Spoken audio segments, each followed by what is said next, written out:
प्रधानमंत्री नरेंद्र मोदी आज चंडीगढ़ के दौरे पर रहे, जहां उन्होंने पंजाब इंजीनियरिंग कॉलेज में 3 नए कानूनों को लागू करने की समीक्षा की। इस दौरान गृह मंत्री अमित शाह भी प्रधानमंत्री मोदी के साथ रहे, जहां उन्होंने चंडीगढ़ में लागू किए गए कानूनों, भारतीय न्याय संहिता, भारतीय नागरिक सुरक्षा संहिता और भारतीय साक्ष्य अधिनियम का डेमो भी देखा। इसी बीच पहले गृह मंत्री अमित शाह ने संबोधन में कहा कि नए कानूनों के बाद हमें अंग्रेजों के जमाने के गुलाम क्रिमिनल सिस्टम से छुटकारा मिल गया है, जिसके साथ ही अब तारीख पर तारीख का खेल खत्म हो गया है। वहीं प्रधानमंत्री नरेंद्र मोदी ने भी इसका पूरा समर्थन किया और कहा कि अब तारीख पर तारीख के दिन लग चुके हैं, यानी खत्म हो गए हैं। साथ ही प्रधानमंत्री मोदी ने भरोसा दिलाया कि नए कानून से आतंकवाद के खिलाफ लड़ाई और मजबूत होगी और भ्रष्टाचार के खिलाफ लड़ाई में आने वाली कानूनी अड़चनें भी दूर होंगी।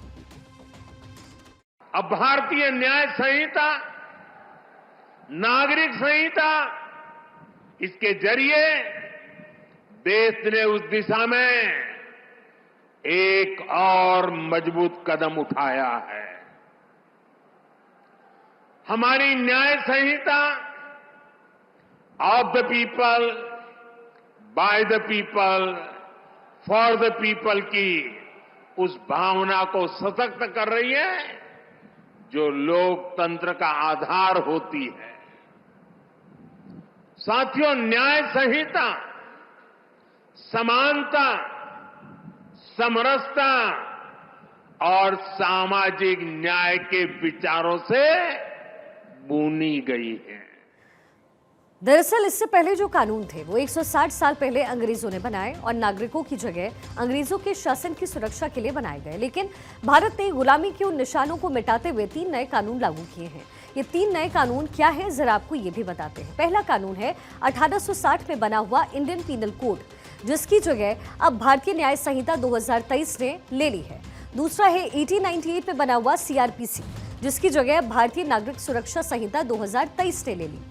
तीसरा कानून है 1872 में बना हुआ इंडियन एविडेंस कोड, जिसकी जगह अब भारतीय साक्ष्य संहिता 2023 ने ले ली।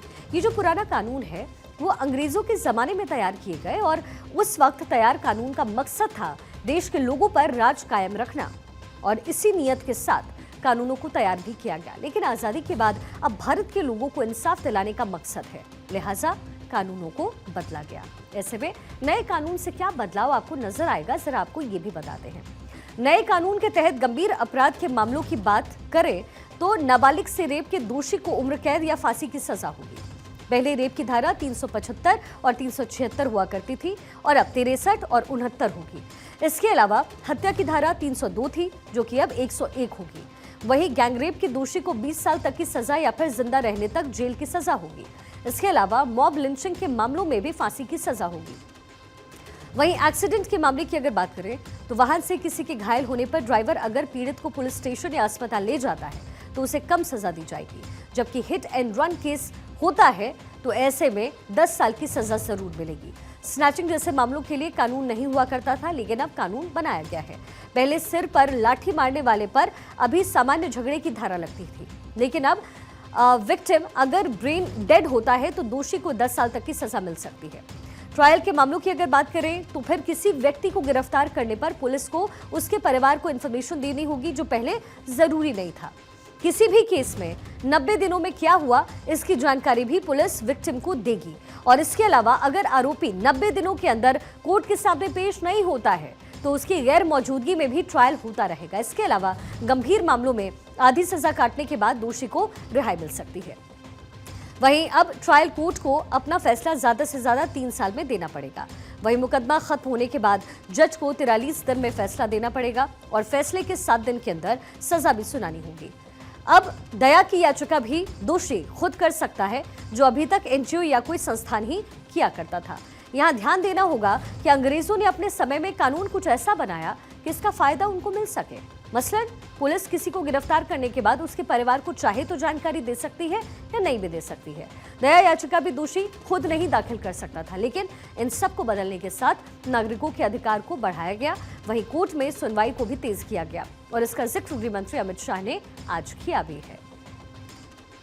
इसके पहले जो कानून थे 160 साल पहले बने, अंग्रेजों द्वारा बनाए गए, अंग्रेजों की पार्लियामेंट में बनाए गए और नागरिक की जगह अंग्रेजों के शासन की सुरक्षा के लिए बनाएगी।